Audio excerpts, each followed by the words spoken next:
s. Total number of orbitals are 4. If n is equal to 3, the values of L will be 0, 1, 2. The m will be 0, minus 1, 0, plus 1, minus 2, minus 1, 0, plus 1, plus 2. It means in the third energy level there are 3s, 3p and 3d. In 3s, 1 orbital. In 3p, there are 3 orbitals. In 3d, there are 5 orbitals. So, in the third energy level, there are total number of 9 orbitals. So, in this way, you can calculate about the value of n is equal to 4 also. And now, the next quantum number is spin quantum number. By the 3 quantum numbers, labeling an atomic number can be equally well to define its energy, shape and orientation. But these are not enough to explain the line spectra observed in the multi-electron atom. So, Samuel Goldsmith was the scientist who proposed the 4th quantum number, that is known as spin quantum number. And as you know, an electron spins around its own axis in a similar way as the earth spins around its own axis while revolving around the sun.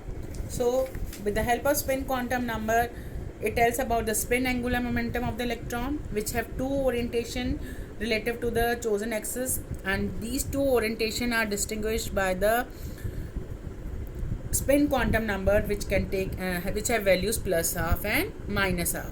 So they have 2 values, plus half and minus half. One will be clockwise. One electron will spin in both. The electrons cannot spin in the same direction. If they will spin in the same direction, there will be repulsion. So if one electron will spin in a clockwise direction, the other will spin in anti-clockwise. So I have shown an orbital in which one arrow is upwards and the other arrow is downward. It means, see the spin of the electron. One electron is spinning in the anti-clockwise direction and other is spinning in the clockwise direction.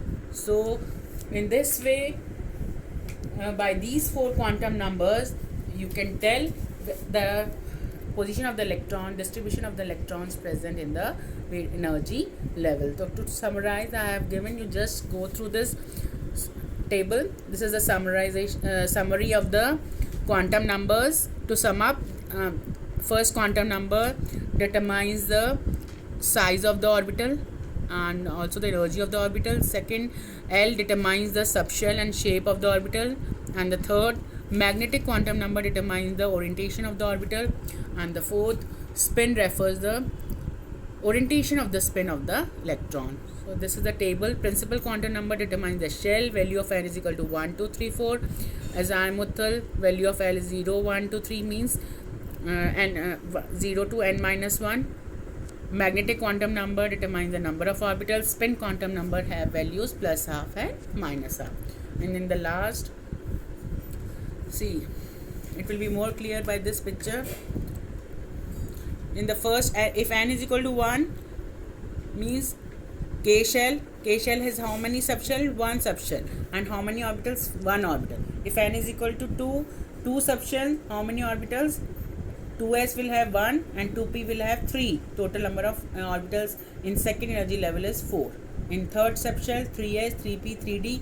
3s has 1 orbital, 3p has 3 orbitals, 3d has 5. So 5 plus 3 plus 1, total 9 orbitals. And in this way, you can tell number of orbitals. It means in the main energy level there are subshell. In the subshell there are orbitals and the electrons are present in the orbital, and in the orbital maximum number of 2 electrons can be present. And in my next video I will like to continue about the electronic configuration and the rules of the filling of electronic configuration and shapes of orbitals. Thank you.